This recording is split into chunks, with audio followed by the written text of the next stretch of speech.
Au moment où Paul écrivait la lettre de Timothée 1, 8, 4, 9, Timothée et Démas se trouvaient, comme beaucoup d'autres, dans une situation brûlante. La réaction par l'acide. Il existe pour le métal diverses pierres de touche, mais dont les résultats ne sont pas probants.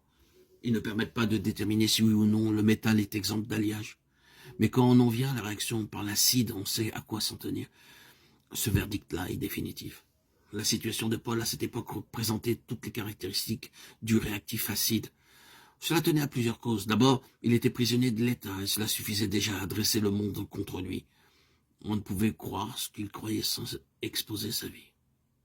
Ensuite, dans quelques villes ou cités qu'on visita, on découvrait que sa personne était l'objet d'une opposition unanime de la part des Juifs orthodoxes. Mais il y avait plus. Ce que cet homme avait contre lui, ce n'était pas seulement le monde, ce n'était pas seulement le système religieux, qui dans un sens avait produit Christ et le christianisme. Ce qu'il avait contre lui, c'était les suspicions d'un grand nombre de chrétiens. Il n'était pas jusqu'à Pierre, l'apôtre, qui ne trouva dans ses lettres des choses difficiles à comprendre. Paul n'avait rien en commun avec le monde. Au point de vue religieux, il était de par sa position absolument en dehors de l'ordre établi. Dans son objectif aussi bien que dans ses méthodes, il y avait quelque chose qui était plus céleste que terrestre, et qui était en tout cas si exclusivement spirituel qu'il n'en fallait pas davantage pour entourer sa personne d'une atmosphère de suspicion et d'incompréhension. Tout cela faisait le vide autour de lui, ou à peu près.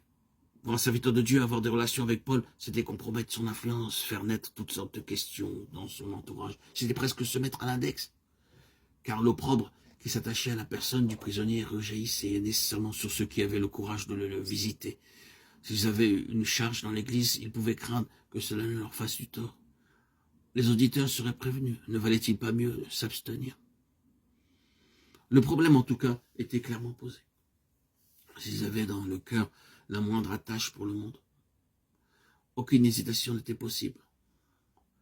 Comment y tenir en présence d'un homme aussi absolu? La seule chose qu'ils avaient à faire, c'était d'abandonner Paul à ses croyances, se détourner de cette pierre d'achoppement qui est toujours la croix dans la vie d'un saint, et faire leur entrée dans le monde. Ainsi fit Démas.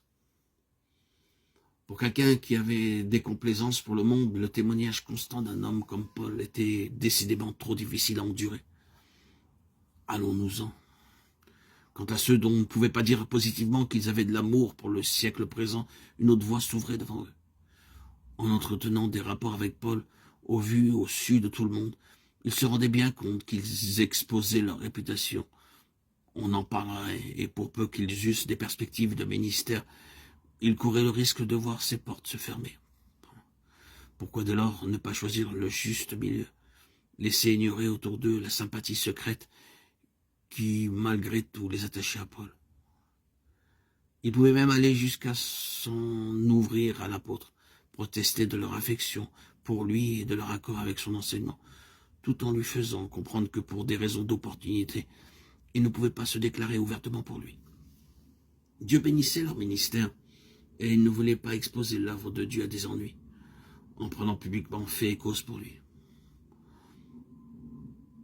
C'était en somme jouer double jeu. Restait une troisième et dernière alternative. Elle consistait à se faire une opinion personnelle sur le cas de l'apôtre, de façon à en avoir le cœur net et à pouvoir décider si oui ou non Dieu était avec lui. Puis de se ranger courageusement à ses côtés, à quelque prix que ce fût. Certains qu'à la longue, Dieu ne manquerait pas de leur rendre justice. Une telle attitude ne saurait compromettre longtemps un vrai ministère d'évangile, car quand on tient son mandat de Dieu, il n'y a aucune puissance, qu'elle soit terrestre ou satanique, qui puisse faire obstacle à l'accomplissement de notre tâche. Dieu y veille. C'est lui qui règne. Une fois que c'est fermé la dernière porte sur laquelle les hommes pouvaient avoir une action, Dieu en ouvre d'autres. Et celles-là, personne ne peut les fermer. C'est cette attitude-là que prit Timothée. Quel est le verdict du temps? Pour nous qui avons 21 siècles de recul, poser la question, c'est la résoudre.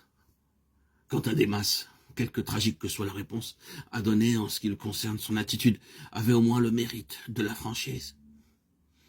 On ne saurait en dire autant de ceux qui prirent le moyen terme. À l'heure actuelle, bon nombre d'enfants se trouvent obligés de choisir entre l'un ou l'autre de ces trois chemins. La partie qui se joue pour beaucoup d'entre eux est la suivante. Vont-ils biaiser avec leur relation et faire un compromis avec la lumière, afin de conserver leur prestige, ou bien vont-ils payer à la vérité le prix qu'elle exige, accepter de tout perdre, et se placer ainsi au bénéfice des ressources éternelles de Dieu? Si oui, l'universel antagonisme des hommes et des démons ne pourra rien contre leur attitude. Le verdict du temps. Oui, le verdict du temps, à défaut d'autres, attestera qu'elle était bien de Dieu, et elle portera des fruits éternels.